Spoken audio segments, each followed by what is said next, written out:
তো hello everyone, তোমরা সবাই কেমন আছো? আশা করছি সবাই ভালো আছো। তোমাদের ভালোবাসায় আমিও ভালো আছি। চলো আজকে নতুন আরেকটি ব্লগ ভিডিও তোমাদের জন্য নিয়ে এসেছি। তো পরশুদিন গিয়েছিলাম নার্সারিতে, তো সেখান থেকেই কিছু গাছ নিয়ে এসেছিলাম। তো সেইগুলোকে রাত হয়ে গেছিলো বলে আর লাগানো হয়নি, রেখে দিয়েছিলাম।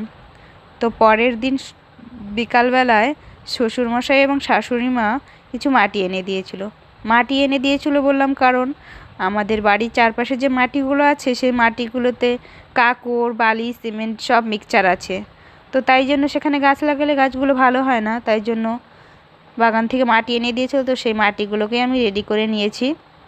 তো মাটির মধ্যে বেশি কিছু দিইনি, ওখানে দিয়ে নিয়েছি শুধু কোকোপিট আর মাটি।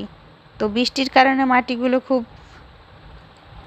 দলা পাকিয়ে গেছিলো, তাই জন্য মাটিগুলোকে হাত দিয়ে ভালো করে ঝুরঝুরে করে নিয়েছি।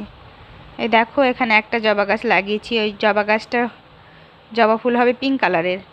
তার মধ্যে এখানে তিনটে গাছ আছে, একটা হচ্ছে পিঙ্ক কালার, আর একটা হচ্ছে গেরুয়া কালার, আর একটা হলুদ কালারের। তো আঙ্কেলটা আমাদেরকে যা বলেছে তাই। তো একটা দেখা যাচ্ছে পিঙ্ক কালারের, আর এ দুটো কী কালারের হবে দেখা যাক কী কালারের হয়। তো এই দেখো আমি আস্তে আস্তে গাছগুলোকে লাগিয়ে নিচ্ছি। আমার না গাছ লাগানোর খুব ইচ্ছে, কিন্তু ইচ্ছে থাকলেই সবসময় উপায় হয়ে ওঠে না। মাটির কারণে আর গাছ লাগানো হয়ে ওঠে না।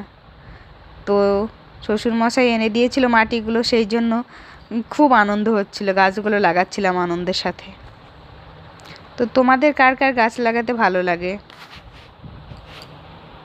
অবশ্যই আমাকে কমেন্টে জানাবে।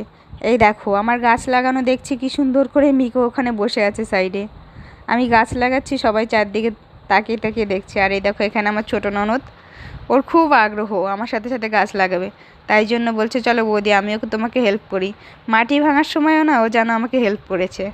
তো এখনও চলে এসছে গাছ লাগানোর সময়, বলছে আমিও তোমাকে হেল্প করব। আমি বললাম আচ্ছা ঠিক আছে, কোনো সমস্যা নেই, আমি এদিকটায় মাটি দিচ্ছি, তুমি ওই দিক দিয়ে মাটি দাও।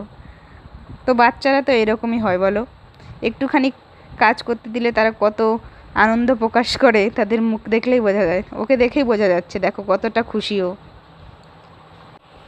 তো আমি বলছিলাম তোমার না কালকে পরীক্ষা, বলছে আমাকে একটুখানি খেলার জন্য টাইম দিয়েছে, আমি ওইটুখানি টাইমই তোমার সঙ্গে গাছ লাগাবো।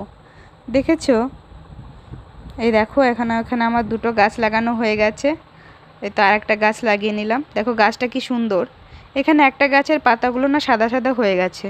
তোমরা যদি কেউ জেনে থাকো কী কারণে সাদা হয়েছে অবশ্যই আমাকে জানাবে। আমি আঙ্কেলটাকে জিজ্ঞাসা করলাম যে গাছের পাতাগুলো সাদা হয়েছে কোনো সমস্যা হবে না তো? হ্যাঁ কিছু হবে না, ঠিক হয়ে যাবে, চলো।